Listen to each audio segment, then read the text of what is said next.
Thank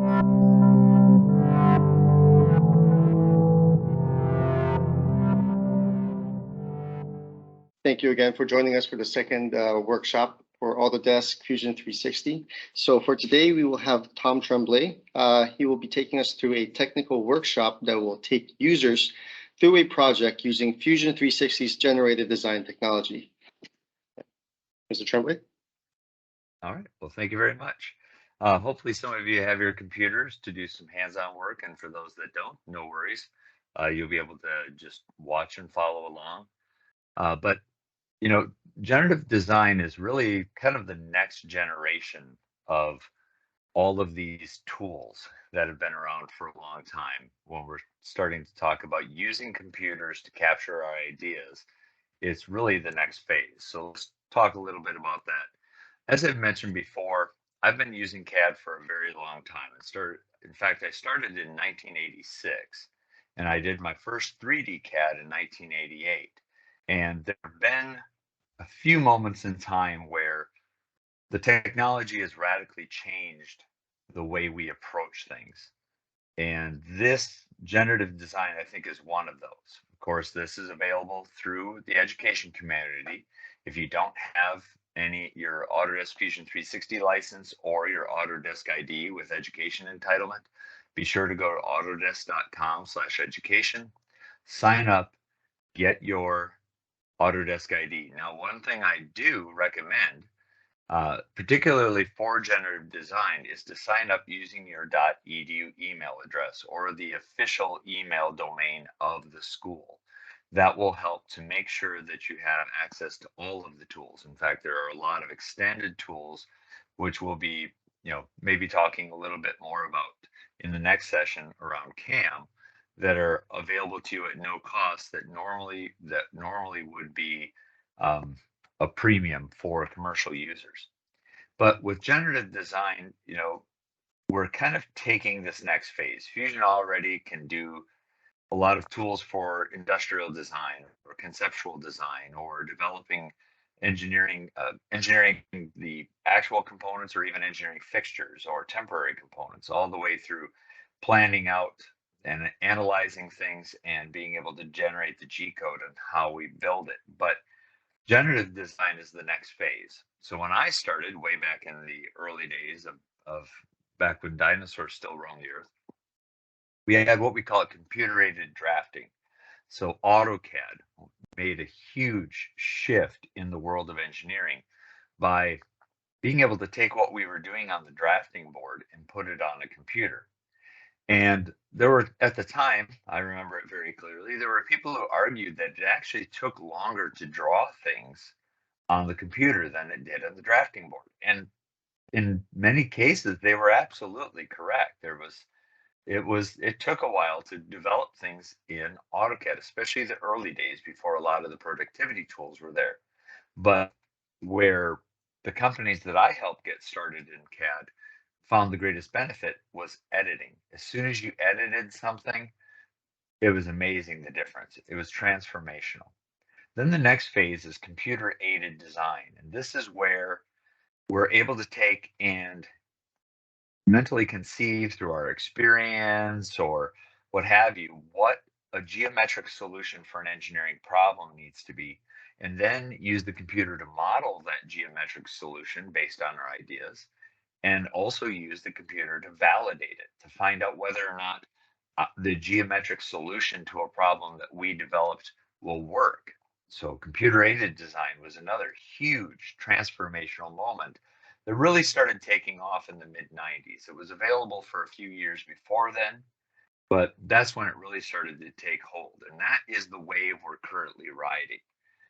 And so if you've been studying Inventor or SolidWorks or Fusion 360, most of your lessons are probably focused on doing computer-aided design. But generative design is the next phase, and I consider it to be still another type of CAD, but computer-augmented design. This is where we're able to use the processing power, not just of a local computer, but the cloud, to put in information on what it is we need to do and get suggestions for the geometric solution delivered to us by the computer. but it goes deeper than just creating a bunch of neat shapes and stuff that, you know, in this case, the example on the screen, a lot of that's additive, and a lot of the local manufacturers that you might work with or know might even shy away from this because they think, well, we don't have that equipment. We know additive is coming someday, but right now we don't have that. We're not ready for generative. But the problem with that is, I think they are, because generative design just shifts the whole concept. It starts building AI into the process. And how it does that is it allows you to explore multiple solutions to a problem at once. And it's not just a geometric solution, and that's really what's important, because topology optimization's been around for a long time, but this is not topology optimization. It's much deeper. So the traditional development process is you imagine some geometric solutions to problems. You know, I need a bracket. I think it'd probably need to be about this size. And you model it up and you validate it. And it turns out, okay, after my second attempt, I got it strong enough to where it'll work. Excellent. Okay, manufacturing, start making this. And manufacturing comes back to you and says, okay, that looks really neat and I'm glad it's strong enough, but we don't have the equipment to make that. And we're not going to go out and spend the money to do it because we think there's probably another way to solve this problem that we can manufacture using our current equipment. When I worked as a mechanical designer, I had my greatest uh, achievement in mechanical design was driven strictly by the fact that what I needed to do this new design the way that we've always made them was a vertical turning lathe with a 6-foot diameter. Well, we had 3 of them with 5-foot diameters.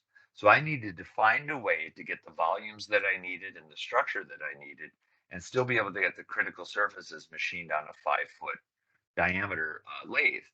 And I was able to do that. It wasn't some epiphany on my part where I thought, you know, we should really be making these things like that.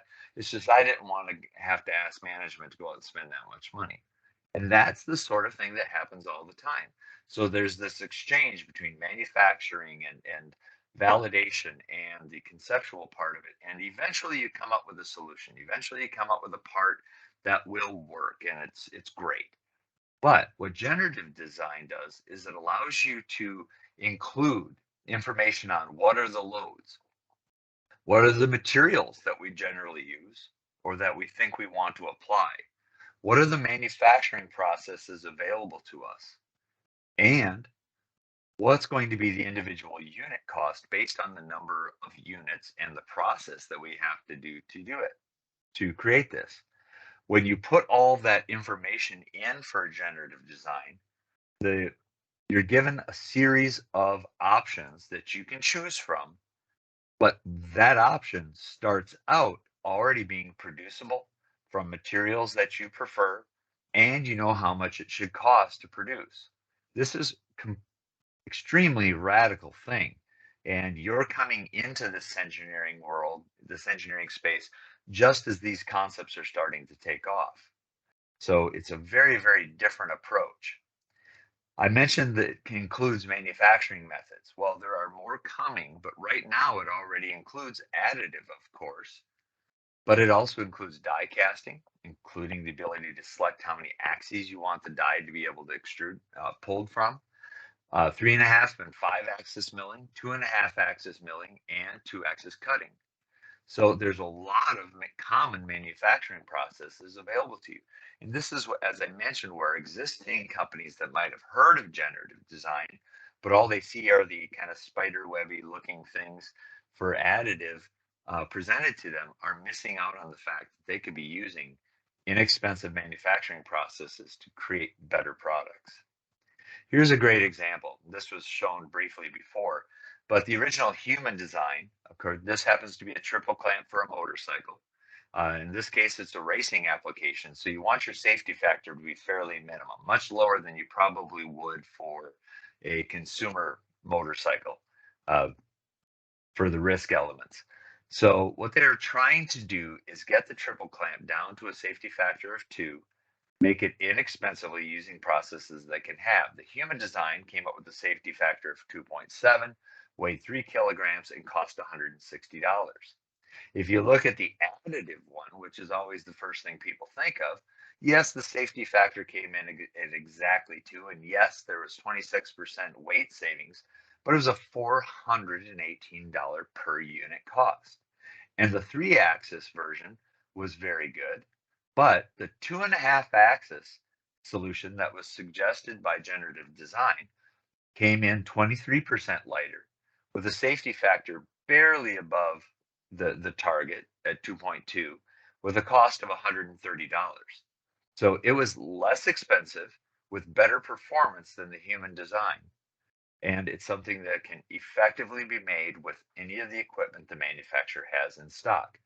And this, as I mentioned, all three of these suggestions on the perimeter were presented all at one time, because this is also not a serial process. This is a parallel process. So you put your information in, it generates the solutions and presents them to you, and you're able to pick and choose from them. So a very, very different approach to the whole thing. In fact, here's kind of a walkthrough on another part of a motorcycle. This happens to be a Lightning electric racing bike. This is kind of what the process is, though. First, you don't have to create the whole geometry. In fact, you can have things very simple, but you need to include the parts that you want to preserve. Then you can say, okay, there are certain things that we need to be able to avoid, certain obstacles. You apply your loads, figure out what sort of manufacturing methods you want, what your objectives are, and have it go ahead and generate the alternatives. And it will generate a lot of alternatives. The more materials you choose, the more manufacturing processes you choose, the more alternatives you get. But what it comes back with is a large collection that you can start to filter down and say, okay, I don't want anything more expensive than this. Let's go with this manufacturing process or these manufacturing processes, even though we explored others.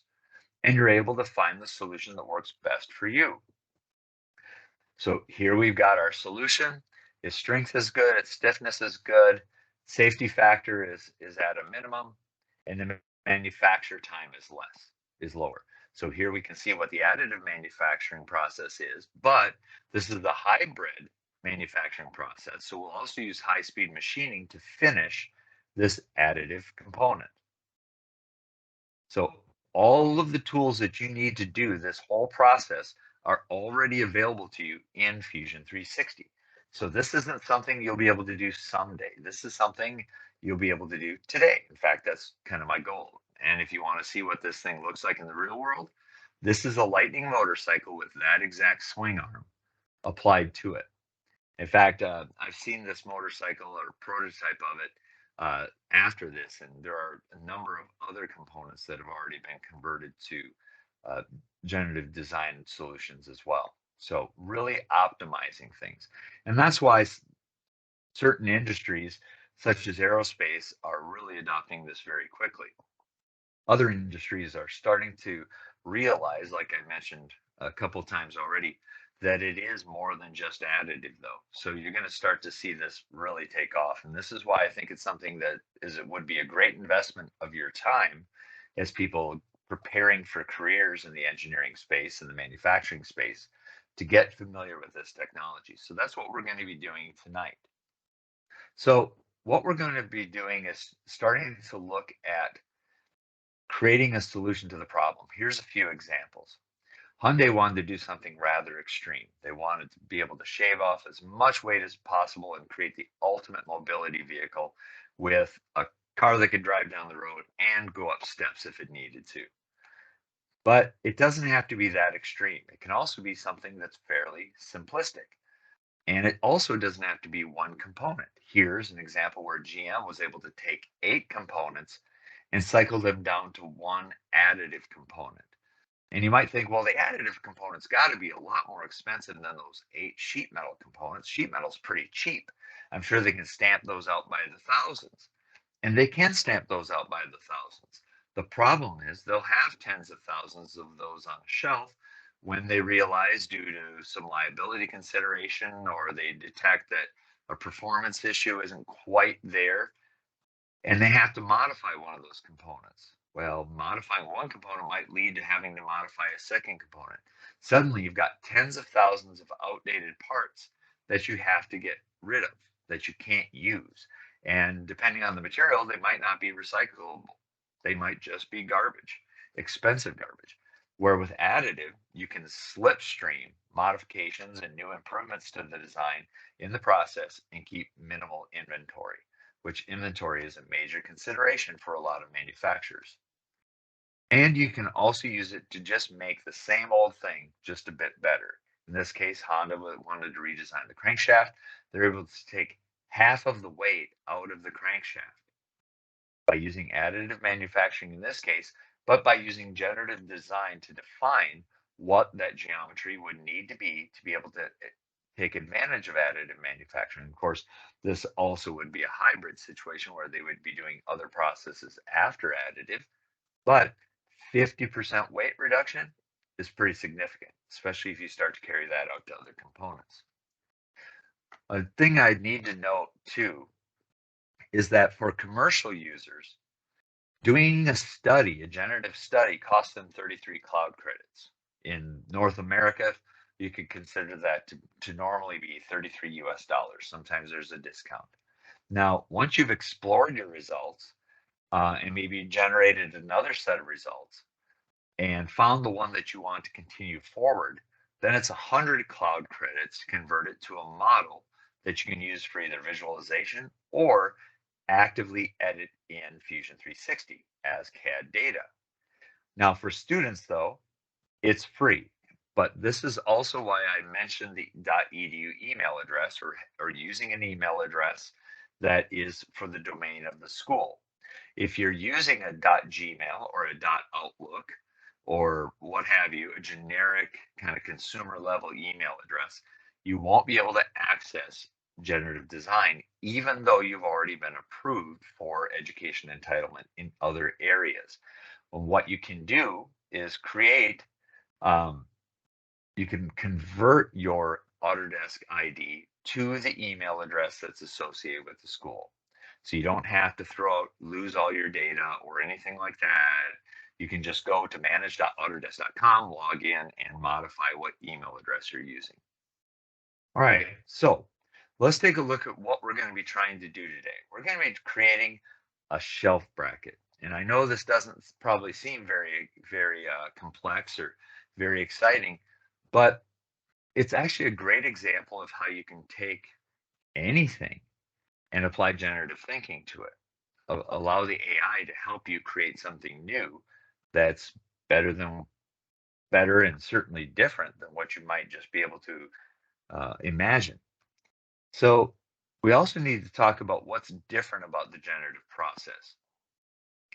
A lot of the tutorials that are built into Fusion 360, which you're welcome to use, and I highly recommend doing, there's several of them around generative design, is they'll open up a component and you'll need to kind of start developing from that. But generative turns the whole process on its ear. Remember, you don't need to know a shape that you want. You need to know just the geometry that you need to connect to relate to, and what the loads are, the manufacturing process, and materials. So that's what we're going to do. We're not going to focus on creating a bracket, although I'm going to use an existing bracket design as a cheater, as a starter. What you need to do is figure out what's going to go in between the screws in the shelf and the screws in the wall. And what you're going to need to do is define what the screws are going to attach to a little bit of an extent, and let the tool do the rest of the work. So what I would like you to do, well, you don't have to make these modifications. If you already have a Fusion team, you're welcome to use and work in any tool that you want. I'm not going to connect you to our team. It would just be, it's a simple process, but there's probably a lot of you, and we'll just go with it. So we're just going to work with an existing design that we'll be able to open up. Yes, you can set your units. And again, so here's our problem definition. We're going to set up a model that has holes spaced 3/4 of an inch from a corner and then 2 inches from each other. And like I said, I'm going to take advantage of a file that already exists to get you a head start. So what I would like you to do is, if you can go into Fusion 360 and expand your data panel, get all the way to all your list of projects by hitting the little house icon that exists. And I'll show you all of this in just a moment, and I'll go slowly. And if I'm going too fast, please interrupt, or please unmute and say, hey, wait, hold on. Can you do that again? Or could you do that a little more slowly, or explain it? And we'll do that. But open your data panel, get to the root of your project list, scroll all the way down to the bottom of the screen, and every one of you already has a large selection of sample files that are built in. These are the files that are associated with the tutorials that you have, as well as files that are associated with things like this workshop that Autodesk has prepared and put models in place. What you'll do is, under samples, you'll find at the very, very bottom of that list, workshops and events. Double click on that. Then go to education, double click on it, then double click on generative design and find the model that's called shelf bracket modeled. Okay, so what I'm going to do is pop over to Fusion 360 and do just that. So let's say I was in my education workshops folder. What I need to do to get back to my list of projects is to click on this house. If you open Fusion 360 and you don't see your data panel, it's always up here in the corner under the 9 boxes. You can select it, and that will expand your data panel. So I'm going to click on the little house and get the list of all of the projects that are available to me. I'm going to scroll down here, and under samples at the very bottom, I have workshops and events. I'll double click there. Then down the list under education, I'll double click there. And down about 3/4 of the way, I have generative design. I'll select there. And then down just near the bottom of that list, I want to open up the shelf bracket modeled. All right. So, like I said, this is an example of what someone thought would work. And as I mentioned with the second phase of CAD, computer aided design, what we could do is come up with an idea like this, and we could use simulation to test it. In fact, if I make this out of aluminum and do a stress analysis on it and load 25 pounds on top of the shelf, it gets down to a safety factor of 1.4. Okay, probably a little low for something that's going to be holding things over your head. Okay, so we want a little better design. So what I'm going to do is I'm going to walk through the process of, normally I would recommend just starting from scratch and modeling only the geometry that you really need. But in this case, I'm going to kind of try and cheat a little bit and show you how you might be able to convert a design that you already have into something that will help you prepare your preserves and obstacles for doing a generative study to see what else the computer could come up with a solution. Okay, so with that in mind, the generative design workspace, which it should open in if you open that sample file. If not, just click on the icon to whatever workspace is there and simply select generative design. That will bring you in here. You might have a guide tool on your screen, something like this, and that will walk you through some of the options and features of generative design as you select different tools. So for example, if I select one of the tools in in the edit model space, that's not coming up with anything right now. Let me close that out and I'll hop back out of edit model space. I was just going to show you an example there. What we're going to do is walk through this essentially left to right. Okay. So the first thing that we want to do is, we've already started creating a study. We can create multiple studies as well. Even though we can use generative design to process different materials and manufacturing processes in parallel, you could also take it and start from a completely different direction, all in the same file. So you can do all your exploration using multiple studies. You can also clone one study and make modifications to the new version of it. What I want to do next that isn't always necessary, but let's use edit model. So I'd like you to select the edit model tool. And this will kind of shell you into a version of the design workspace. So you'll have some of the same tools like sketching and extrude. You'll have box primitives, cylinder primitives, things like that. Okay. All right, I'll give you just a moment to get there. Again, that was selecting edit model.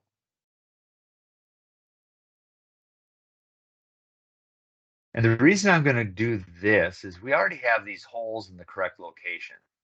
So I'm going to take advantage of that. And if I come down here under model components, I can see I have a bodies folder and I have this one body that already exists. So we're going to use this basically almost like a starter for creating additional bodies that will represent our shelf and our wall. I think I mentioned it in the last workshop, just kind of the fundamentals of Fusion 360. One of the things Fusion 360 can do is use any planar face on a model as essentially a sketch. So I'm going to start the sketch tool, and please go ahead and follow along. And I'm going to select this back face. And I can drag out a value, and you'll see right now it's actually just thickening that part, which is not what I want, but it's going to get me there. So I'm going to type in a value of 0.5. So it's going to take that face and move it over a half an inch. Okay, don't click OK yet, because what we're going to do is look over in the dialog box. And what we see is that from the profile plane, we're going one direction, a distance of 0.5. All that's great. But at the bottom, the operation is join. That's why it's making this look like it's thickening the part. It's just joining new geometry to the existing body. What I want to do is create a new body, and this is what I want you to do, is to select that operation pull down at the bottom of the dialog box and select new body. And what that will do is it will start to generate a second body using those values. Okay, and then let's click OK. And you'll see there's a line here. I can now see that I've got this body that has the shape of that back face, but it's a ½ inch thick and it's its own entity. All right, I'll turn this back on for visibility. Now let's go ahead and repeat that process. And one tool that I always like to show people is the marking menu. So if I right click anywhere in an open part of my design window, I can select various tools right from the screen, or I can pick the last thing that I used. So I'll repeat extrude. You could also just hit the E key for a shortcut. And let's pick this top face and do the same thing here. Let's say we wanted ½ inch up, and we want it to be a new body. Okay. Give everyone a minute here just to do that.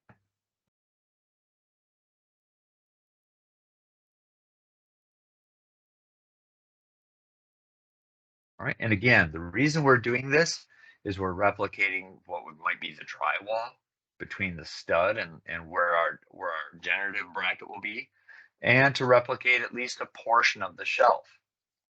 Now, to make sure that our design doesn't overlap things, we want to make this wider. We want to make the shelf and the wall models larger than they are.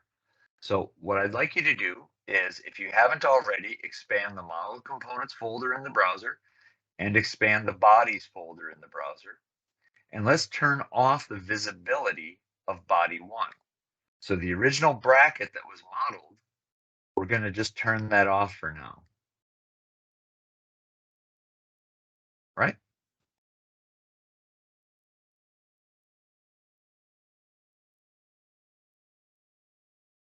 Now what I'd like you to do is under the Modify panel, up here in the toolbar, I'd like you to expand Modify, go down about 3/4 of the way, and select Offset Face.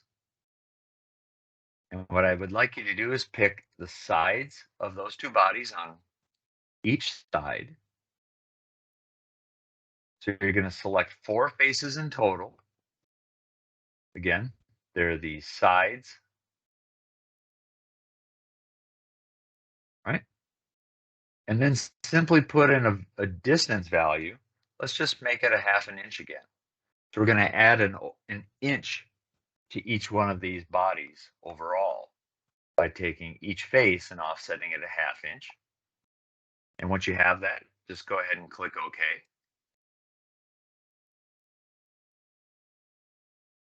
All right, let me go ahead and turn off my grid. If you ever don't want to see the grid, down here in the bottom navigation panel, I can select grid and snap settings and just turn off the layout grid. Let me just take a peek at chat. If you have any questions, you're welcome to unmute. As I mentioned, you're also welcome to just throw in a chat for those of you who logged in individually. All right, now let's go back to the browser and turn body 1 back on, because I'm going to use body 1 to start something. I'm going to zoom in on the bottom hole. And I'm just going to shortcut the process. I'm just going to create a little round pad shaped kind of like a washer that I want to use to surround each of these holes. So what I'm going to do is develop this, and then we'll kind of get back into some of the generative functionality and then we'll show some more advanced functionality. So let's go ahead and start a sketch and select the front face or the right face according to the view cube of this bracket, right? And it will project edges and true us up to the screen. And it will also turn on the sketching panel or the sketching toolbar up here. From the sketch toolbar, I'd like you to select the center diameter circle, or you can press C for a shortcut key. Once you've done that, hover near the center of the hole and you'll see a round snap icon. And let's click on that and drag out our diameter, and we can type in a diameter, or we can just simply come out to where it says shows tangency on the right side or on the left side, whatever your preference is. Or like I said, if you prefer, you could just simply type in 1, press enter, and it will draw that circle for us. All right, so now we have a circle. Okay. So this is going to represent, like I said, an area around where our hole needs to be that we want to have for kind of a minimum material engagement for when we put a fastener on this. We want to be able to have material there, know we're going to have material there to attach to. All right. So now let's finish our sketch by selecting the icon at the end of the toolbar or the button on the bottom of the sketch palette. That will take us out of our sketch. And let's extrude. So pressing the E key or selecting extrude, what we want to do is find the profile that looks like it's a washer. So we don't want to select the center of the hole because we want to maintain the hole. So we're going to find just that ring that goes around the hole. We'll select that. And of course, we can start dragging geometry out. If we go into it, it will cut by default. If we come out, it will join geometry. What I'm going to do is I'm going to ask you to click on that arrow and drag it so you can see how that works. Then what I'd like you to do, just to show you some of the user interface elements of Fusion 360, I'd like you to click on that face of what will be the wall. So what we're going to do is we're going to establish what that thickness is.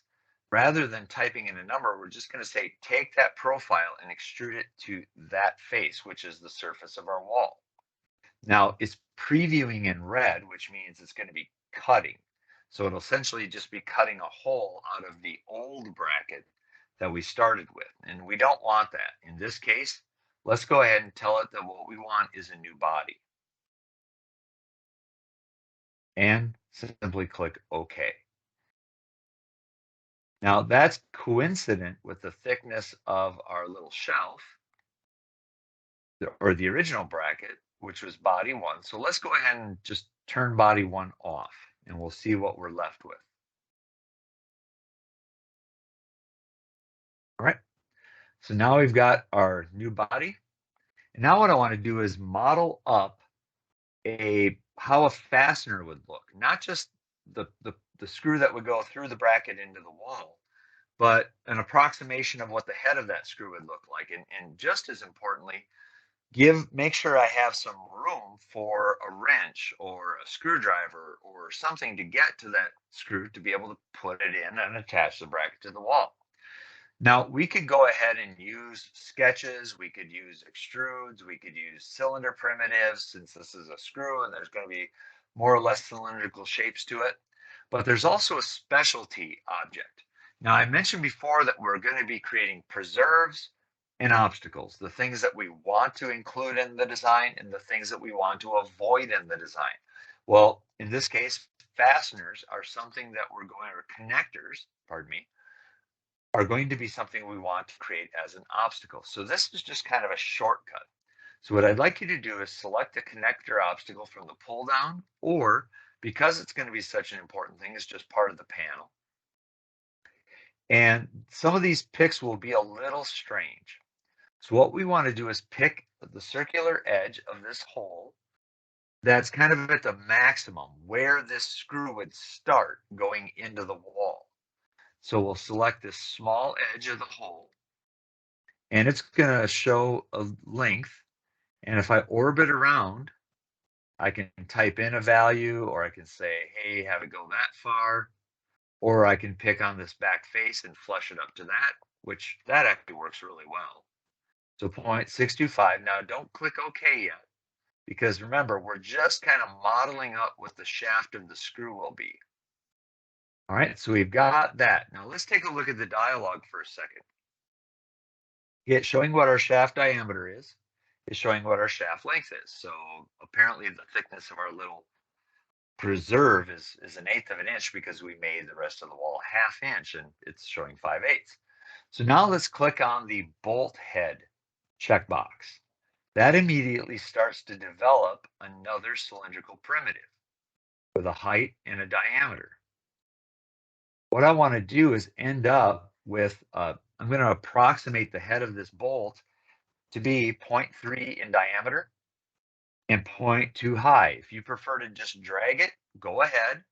But if you want to use the dialog box or the arrows, just get it somewhere in that ballpark. It's not super critical. I don't know if we're going to use a socketed cap screw, a panhead screw, a hex bolt yet. So I just want to make sure I've got some room there for some sort of fastener.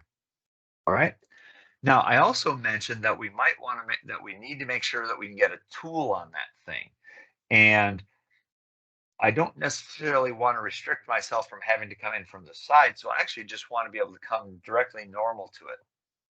So I'm going to turn on tool clearance.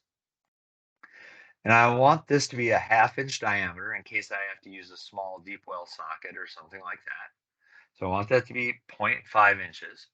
And I want this to be 3 inches deep, because I want to make sure that I've got enough room that to allow this thing to be able to build out gussets or some other structure. Okay, so I want it 0.5 by 3, and then I'll click OK. And it will develop that shape. All right, let me check the chat here. Either you're all just sitting there bored or everything is going well. So we'll give you a moment just to finish that. Remember, we did the small diameter of the hole, the depth of it, which happened to be 0.625, although you can make it really anything you want. Then I did a bolt head diameter of 0.3, a bolt head thickness of 0.2, a tool access diameter of 0.5, and a height of 0.3, or a depth of 0.3, depending on how you want to look at it.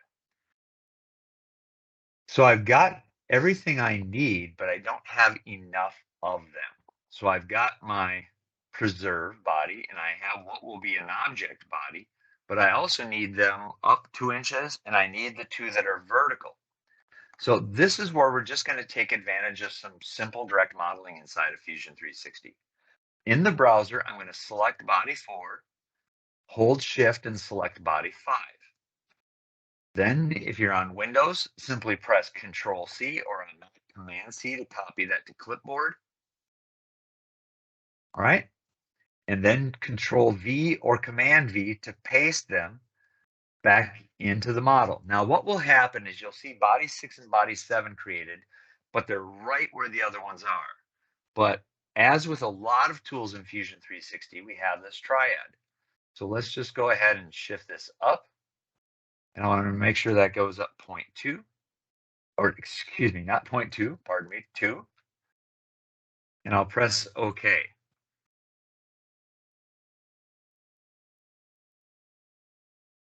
All right, so now I have my copy up there. Remember, I'm not worried about joints or anything else as far as a real assembly. That's why I'm just working with bodies, because they're very straightforward and I don't have to worry about a bunch of structure. But what I'm going to do now is I'm going to create another set of those by just hitting paste again, Control V or Command V. And this time I'm just going to grab one of the squares here and slide it out and orbit it around. And I could have been more careful about how I did that. But for right now, I'll just call this good. Now, there's something that is in Fusion that acts kind of like a constraint. And I didn't do a very good job of positioning these, but I'll worry about that in a moment. It's called Align. It's under the Modify panel. So under Modify, at the very bottom, I'm going to pick Align. And I'm going to pick circular edge on my preserve shape or my kind of washer shape. And I'm going to pick the circular edge of this hole that's up here. Make sure you don't get the corner of the hole or the start point of the hole, but the center of the hole. So it looks like that. And we'll just move that up there. Now, there is no real relationship between those objects other than the fact that they are exactly concentric and located in that position. All right, let's OK, and then repeat Align. And this is where I should have done a better job of locating my object. But if I hover over this face, I can see the points that I can grab. Now, does anyone remember from assembly joints that we looked at the other day, how to grab a face you can't get to? By holding Command or Control for Mac or Windows, you can, over a face, you can isolate selections to those options for that face only. So I'll be able to pick that bottom center, and then, in this case, I want to pick this upper edge, because remember, or excuse me, this bottom edge. So that will align that, and I'll click OK. All right, and I promise we're almost done with this whole phase. Then you'll see what the fruits of your labor are. Now what I want to do is select body 8 and 9 since they're already in the correct orientation and I know what my spacing is going to need to be.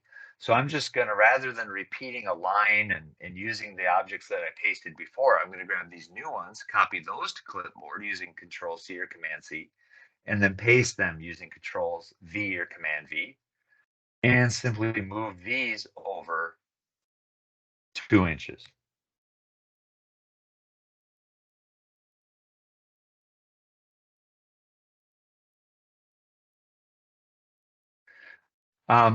The object that we selected was in the samples,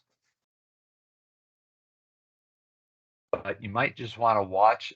This exercise is a tutorial, although they approach it slightly differently. They have you go ahead and model things up, overlapping the bracket, and then model up the wall separately. So there is a tutorial where you can do this at another time. So I'm just going to click OK. Oh, you're very welcome. To these other bodies. All right, so now I have everything that I need to start doing a generative design. Because remember, we're kind of making the negative of what the geometry will be. And maybe that's not even the best way to put it, but all we're doing is we're creating the things that are critical for the computer to know without creating the geometry itself and allowing the computer to make those suggestions. So what I'm going to do is I'm going to select Finish Edit Model. So go ahead and select Finish Edit Model. Thank you, Francis. Francis just noted if you're not following chat that he's going to be sharing this recording too. All right, and you'll see that our bolt obstacles, our connector obstacles, actually already are glowing red. And what does that mean? That means that those are obstacle geometry that generative design will avoid coming in contact with. All right, so we've done edit model. Now we're going to focus on the design space panel. In the design space panel, this is where we can define what our preserved geometry is, what our obstacle geometry is, and there's a concept called starting shape. This kind of bridges the concept of topology optimization, where you can start with one of your existing designs and simply optimize it or use it as a guide. Then we can also use, well, this is something I think that's pretty new, as symmetry planes. So we can say that we want to establish a plane to try and keep our model symmetrical about. And we can also say obstacle offset. So yes, we modeled these up to a specific size, or as the thumbnail shows, if the thumbnail will come back up, there we go. You had a wheel that you already modeled and you want to use it as an obstacle, but you also want to give yourself a little tolerance. So rather than changing the size of your existing wheel, you can use this obstacle offset. So first thing I want to do, I already have a couple obstacles, but I'm going to start out by selecting the preserves. So please select the preserve geometry tool. It's the one with the green. And select your little washer shapes, if you will, that you created for your connectors to attach to. And we just want those 4 bodies and click OK. All right, so we have some obstacles, we have our preserves, but we don't have all of our obstacles. So next, because we just use simple extrusions to create our shelf and our wall, we'll need to select the obstacle geometry tool and pick our wall and our shelf bodies. Now, it already detected these 4 bodies, so that's why there's a total of 6 bodies. So just go ahead and click OK. So now we have our nice model showing green preserves and red obstacles. Unless you happen to be colorblind, then it's probably 2 different shades of gray. But there you have it. You're probably quite used to that sort of thing. So just go with it and see how it works. The next thing we need to do is we're going to move to the next tab, which is design conditions. This is where we're going to be able to apply constraints and loads. So remember, the process is to figure out what geometry we want to maintain, preserve, what geometry we want to avoid, obstacle, and then what conditions this is going to live in. So before I select any constraints, I'm going to go ahead and turn off all of my obstacles by selecting the little I in the browser next to obstacle geometry. Then select structural constraints.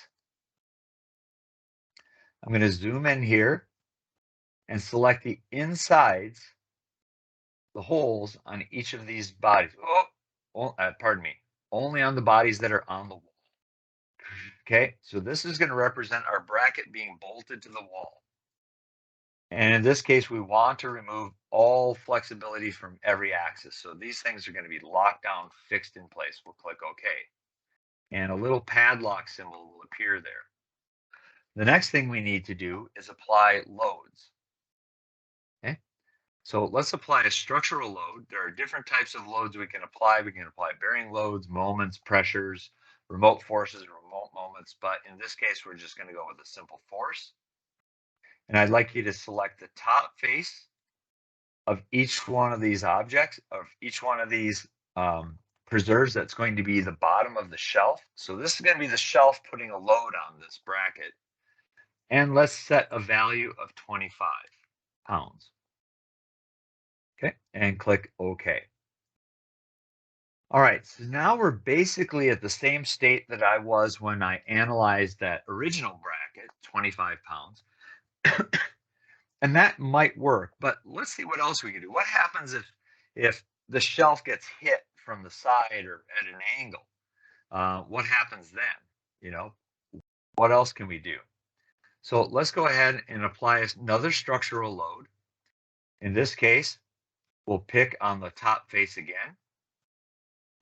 We'll again use 25 pounds, and I want to show you a little tip in the tool in the dialog box where the 3 dots are. If you select that, you can just simply pick a recently used value, so that way you don't have to type 25 again. And let's set the direction type to angle, and we'll use this arrow. I'll get a better view here. We'll use this arrow to lay the load directly on its side.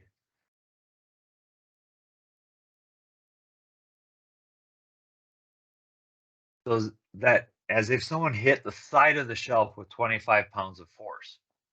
Okay. We'll click OK. And once again, using the marking menu, I'm going to repeat structural loads, pick the same faces, select my angle again, and have the opposite force going from the other side. So I'm going to lay it down at minus 90 degrees. And once again, set the magnitude to 25 pounds force. Okay. Now, me being somewhat clumsy, I know how many times I've hit my head on the bottom of a shelf and pretty much destroyed everything on the shelf. So I'm going to apply one more load case. Okay.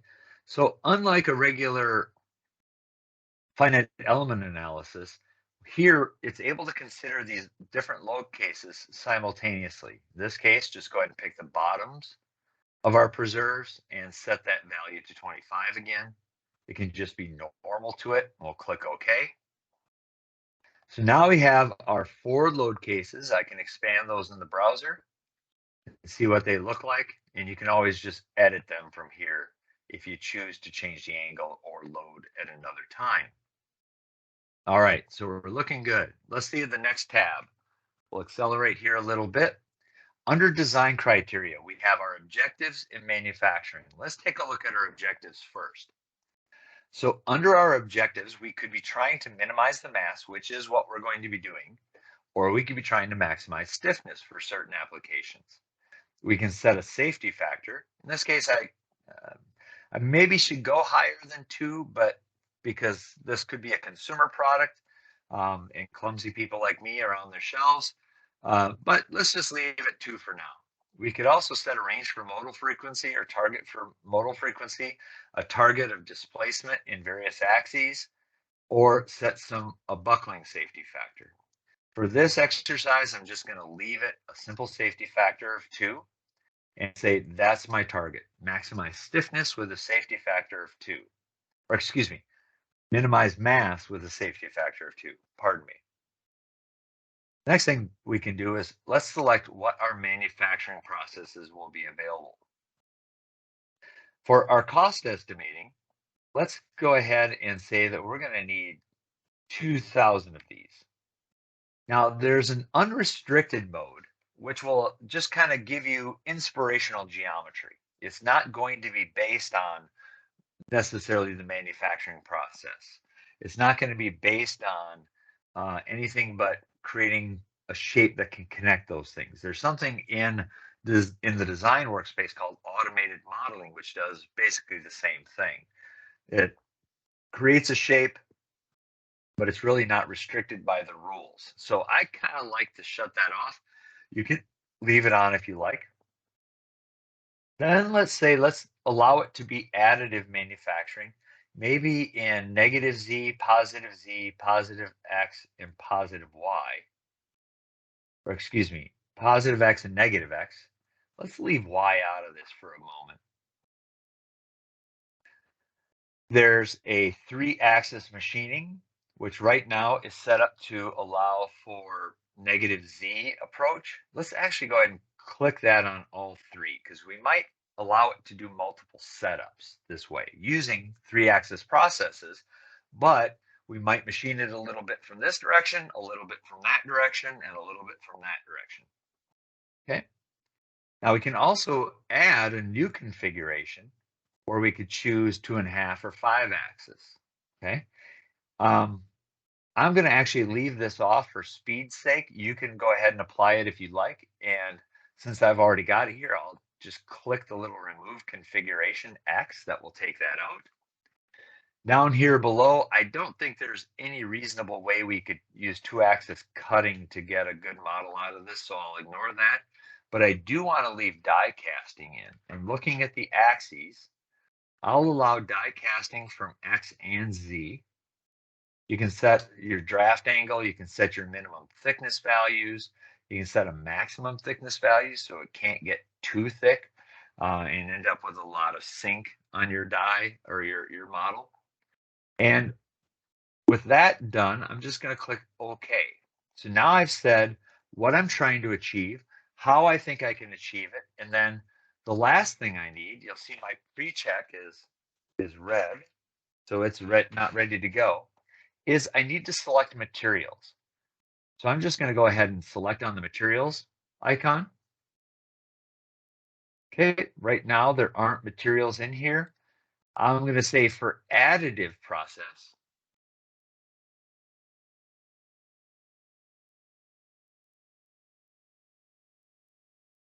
the question is, with the externally applied loads, can we see the different stresses?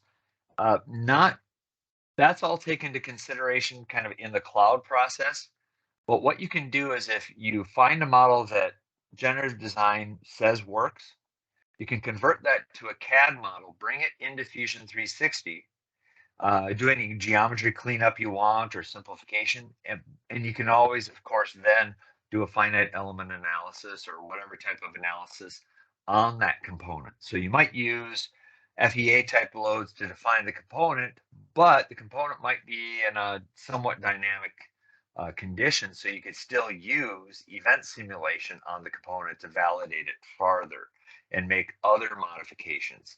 Remember, this will get you to something that could be made based on what it's capable of analyzing now. They're actually looking at being able to do generative design with more types of loads than just these static loads. So I don't know when that will happen, or honestly, it's possible that might never work out. But I know that's something that they're trying to achieve. So they are trying to make it to the point where you probably wouldn't need to be able to do a follow-up analysis, but it's a good idea. And in those follow-up analyses, you'll be able to kind of dissect what the stresses are through various planes in different states. Hopefully that answers the question. All right, so let me go ahead then and go to my additive material library. You're very welcome. And I'm just going to grab this first aluminum. This is an aluminum that can be printed up. Looks like there's a little, what's that, silicon magnesium in it. I can't remember my periodic table very well. And I'm just going to drag that in. So for additive, I want to target aluminum. There are some other additive materials you could select from, a couple different types of Inconel, some stainless steel. Just for, again, the more materials you add to the study, the longer the study takes. For the manufacturing, for all methods here, I'm going to go ahead, which are all the traditional methods. I'm going to switch my material library to Fusion 360 material library, go under metals, and let's just grab I'm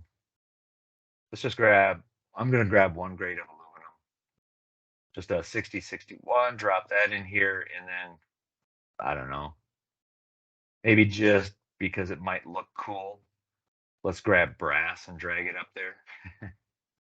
We'll see how that performs. All right, so those are your materials. Let's go ahead and hit close.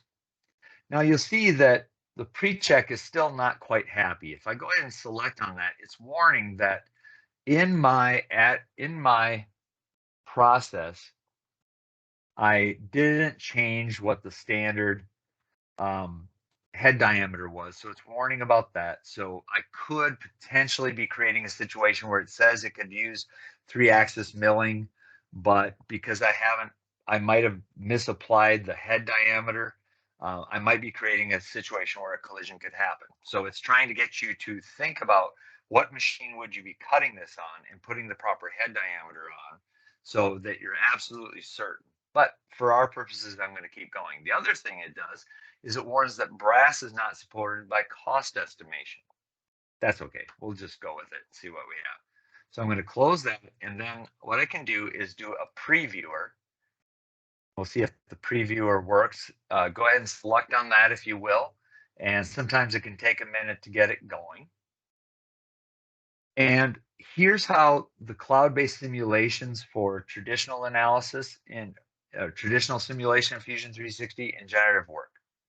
Once it up, so when we go to solve this, once it updates the information to the cloud, we can shut down the file. We can close out of Fusion 360 altogether, go home, go to another class, go do whatever we want. When we come back, the results will be there and for us to analyze and for us to select from. So preview is taking a little while here. So yeah, there we go. And the previewer will typically be something that's fairly crude, also typically additive. You can see where it's leaving hollows where our obstacle geometry was, but it's really not refining the shape down a whole lot. We could let it kind of cook and get down a little more precise, but I'm just going to go ahead and pause that. And I'm going to then select generate. Go ahead and feel free to select generate. And you'll see what it's going to do is going to tell you it's going to generate one study. In this case, because of the geometry or the number of elements we used, it's going to use 11 cloud credits, which for a commercial customer is a consideration. But for you, it's no problem at all. You just can go ahead and generate the study if you want.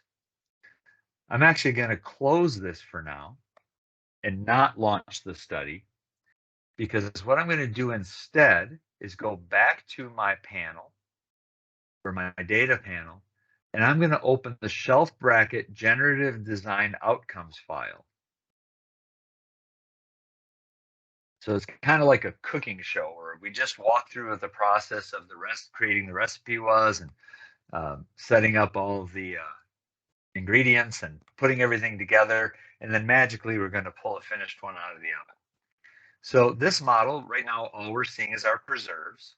Our obstacles are there. See, this one was actually developed. Wow, I was pretty close to the way they did it. All right. So we have followed this line, this string of tools all the way across the toolbar so far. And now our next panel is Explore.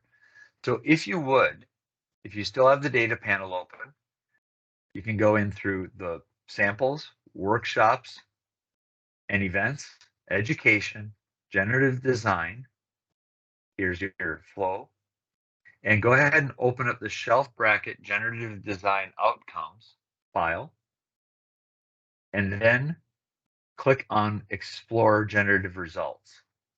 So what this has done is this has saved what the generative results were for that model. So you can kind of see what they look like. So we can expand the recommended outcomes, and we can go into looking at completed, anything that was completed. There are 22 models plus 8 that were converged. And there are convergent settings that you can apply as part of the process. We can see there's only one model based on visual similarity. They're just all kind of ungrouped. We can say, I only want to see 3-axis milling. Well, what do the additive solutions look like? Okay, those are pretty wild. If we want to take a look at a specific solution, we can click on it and be able to see.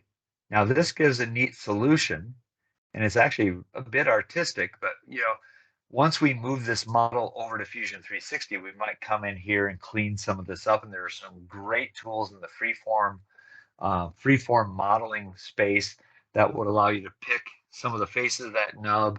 And I'm trying to remember if it's erase and heal. It would erase those and then heal the face to be G2 continuous where the hole was. So kind of does a fill hole automatically. Another thing we can do here is let's select 2 of these bodies, 2 of these options with the checkbox. Now let's see if I can remember where my compare is. There, I can open a comparison view. All right. So if I pick on one or the other, I'm able to see the information on what its volume is, what its mass is, what the stress capabilities are of it, what its maximum displacement is. If I pick on the other model, it will update to show its values. And as I move around, and think about this less for yourself as for others. So you're doing a design review with a client or with a manager or your team, and you're trying to show what the options are and get some help making a choice as to which option you might use. When you're done, you just select Finish Outcome View again. Up here, we can go to a scatter plot where as we turn on and turn off options, we'll see what the various options are. As I hover over them, see, we have a minimum factor of safety. On one scale, we can say we want to focus on the mass on one side, and we can focus on the price part cost. Maybe price wasn't considered in that study. Let's do maximum displacement just as a second axis, as the x-axis. So we can see what these options are, and we can compare their performance until we find the one that we want. So just a lot of different options. You can export the information to do comparison in a spreadsheet. Just a lot of capabilities. But once you've selected a single model, let's go back to our view here.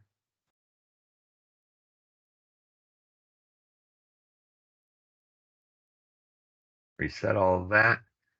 Once you've selected a single model, see if I can get this to behave itself. I must have more than one selected because otherwise, oh, it might be just because this is a sample file. We're not, and I don't have save rights to this project because it's sample files, and I would be saving for everybody. Here's where you can export to a design or export to a mesh. Okay. All right. By the way, if you went ahead and launched a design, I probably should have done this to be able to come back to it. You'll also have a status that you can always come back to and check on it. And if you want to leave Fusion 360 open. But like you said, once you launch a solve, you don't even need to have Fusion 360 open. You can also go back into your model and start making changes or create a new version or save it out as a new version or go work on a completely different project while Fusion 360's generative design is coming up with a solution that it's going to, or a set of solutions that it will suggest. So that's basically the process. Like I said, the key is to kind of get away from the traditional approach of you coming up with geometry to solve the problem. Instead, focus on what the problem is, focus on what your process to be able to create the solution is, and set up what that would look like for the computer to be able to suggest what the geometric solution to the engineering problem is. So it's a very, very different approach. Let me, I'm going to have to fast forward through a bunch of stuff. Oops, I didn't think I went all that. Let's see what kind of time we have. We have about 15 minutes left in the scheduled time. Again, you have all these learning resources. In fact, let me pop back here. Under the help menu in the upper right, right next to your initials or your picture or whatever image you used for an avatar for your, or an icon for your profile, we have learning and documentation, self-paced learning. You go to self-paced learning, that will launch the web page. And here I can just say generative design. And you can walk through this process. Generative design 1 of 5, 2 of 5. And if I select start learning, you can start walking through a series of tutorials on generative design. So all of this stuff is there for you. The data is already there for you. Go ahead and explore that. Explore it with your own ideas. The process is really quite simple. The biggest challenge, honestly, especially for people that are just kind of coming into the space, is going to be coming up with things like realistic loads or realistic, what materials would you typically have so you're not selecting some exotic material that's going to be way out of line with other materials. and cause your costing scales to be really heavily skewed. So, but again, there's also a generative design certification on the autodesk.com/certification page. That's going to have learning paths as well that you could explore for more information on generative design. And with that, I'd like to just open it up for these last 10 minutes or so for questions, or yeah, it doesn't have to just be on generative design. You can ask me any question on Fusion or on process or on, we'll be taking a look at milling here coming up. So, please just let me know what you'd like to know, either through chat, or you can fire up a microphone too if you like.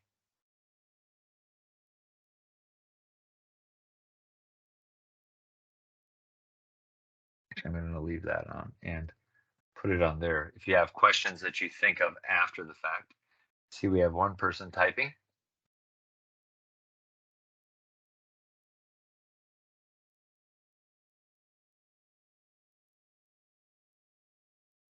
Any questions from the group in Houston?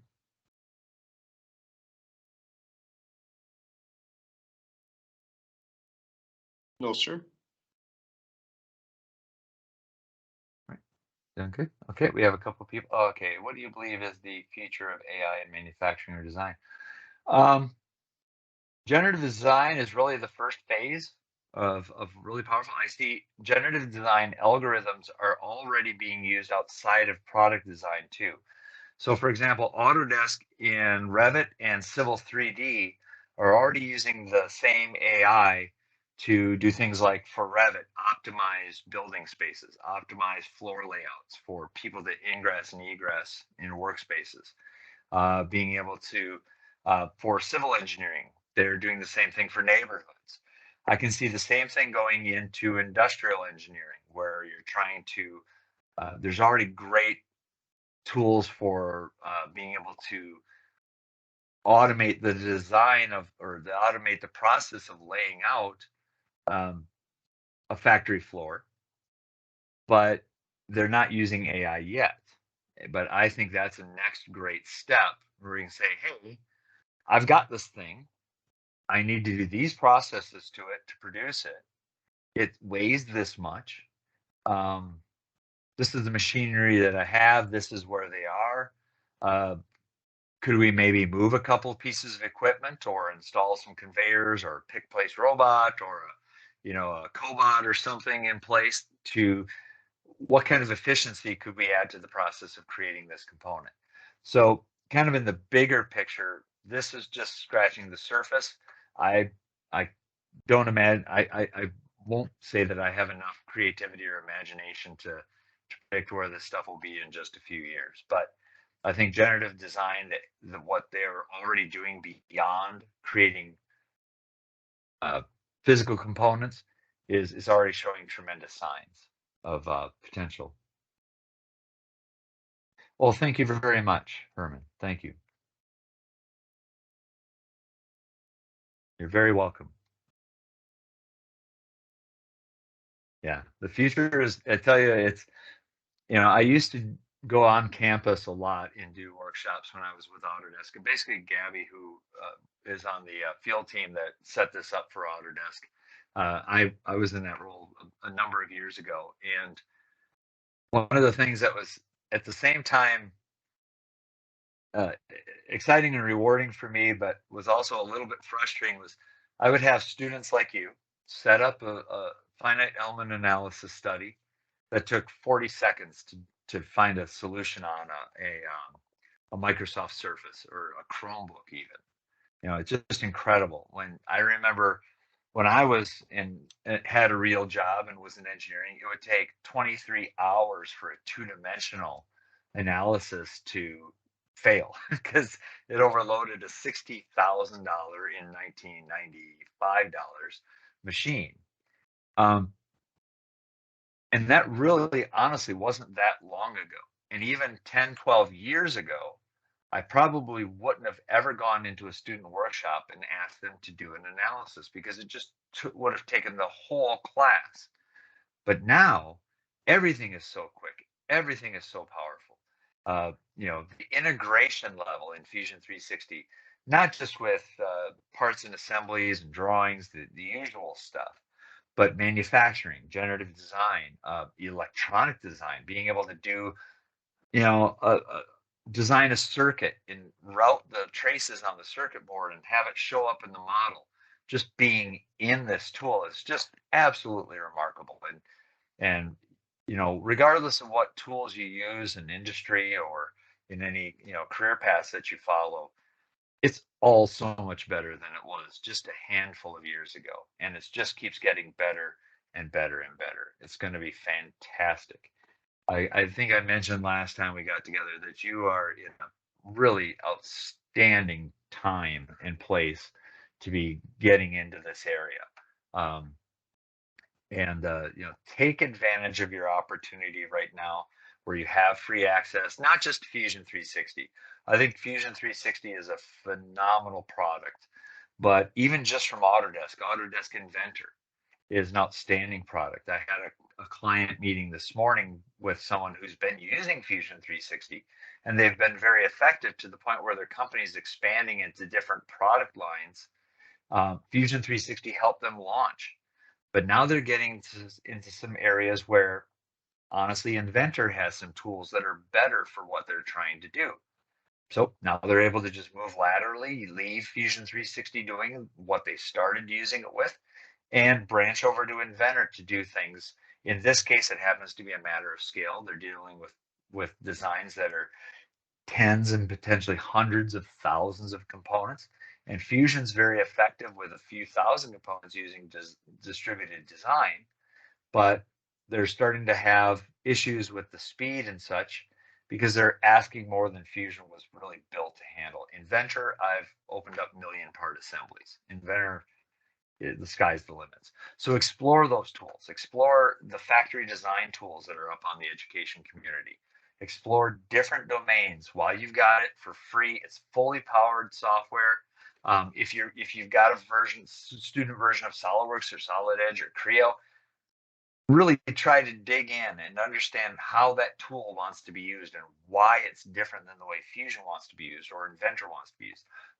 They all have commonality, but they all have their own particular flavor and preference in the way they're used. And the more you know, the easier it is to walk into any situation and say, oh yeah, well, you learned Inventor and SolidWorks or Fusion at the University of Houston, or if there's other schools that have joined in tonight, that's all well and good, but we use XCAD here. You got it. You're going to be able to pick it up in no time. Do take the training. Do take the time to learn how the particular tool an employer or someone that you're interning with uses and wants to be used. Take the time to do that. It will make everything better, but you're going to have a tremendous opportunity there. Yes, there are certifications. If you go to autodesk.com/certification, in fact, let me just do that real quick.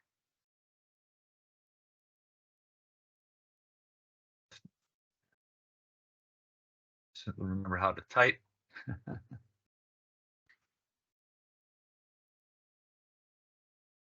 There we are.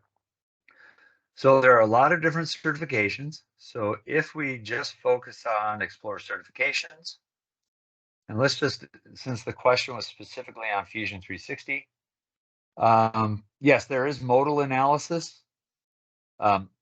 Again, this is modal analysis right now is not included in generative design, but it is in simulation. So yeah, you can absolutely do that. And there are tons of types of simulation built into Fusion 360. Modal, thermal load, or thermal stress, linear material stress, nonlinear material stress, buckling. There's even plastic flow. There's event simulation, quasi-static event simulation. I said modal already. There's like 9 or 10 different types of simulation that Fusion 360 can do on a CAD file. All right, so C certifications. Let me see, can I filter based on products?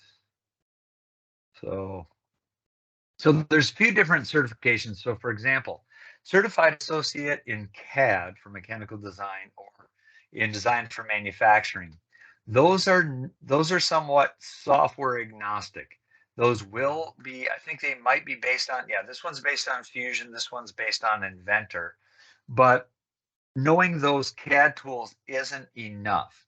Those are also domain certifications where you have to understand, how would stress flow through this component. Okay, that's part of it as well. There is a Fusion user level certification that is strictly the software itself, although it's a fairly broad variety of the software. Here, certified expert in generative design for manufacturing. This is again focused in Fusion, but you're going to need to be able to understand how things apply in assemblies to be able to pass. Same thing for CAM for 2.5 axis. If you take someone who's an expert machinist and give them this exam, they'll probably fail.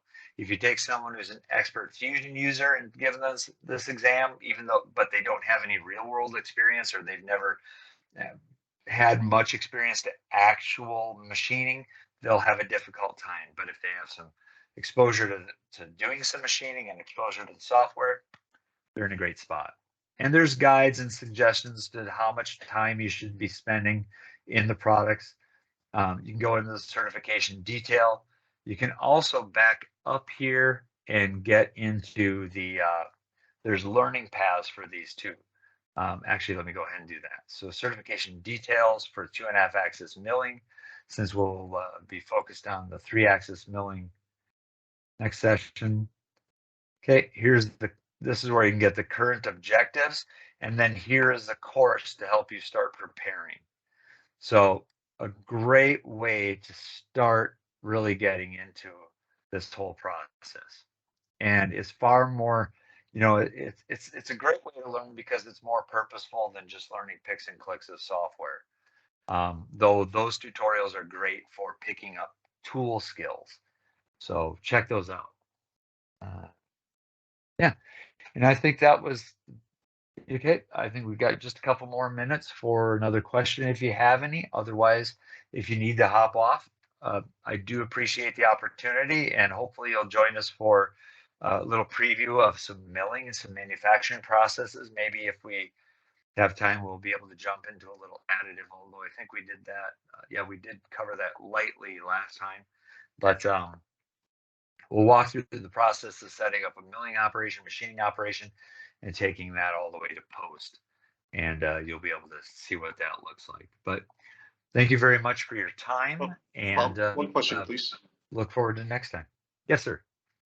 So one of the students actually asked if it's available for students to have a discount for the certification for any of the Autodesk certifications. University of Houston at one time was also an Autodesk learning partner.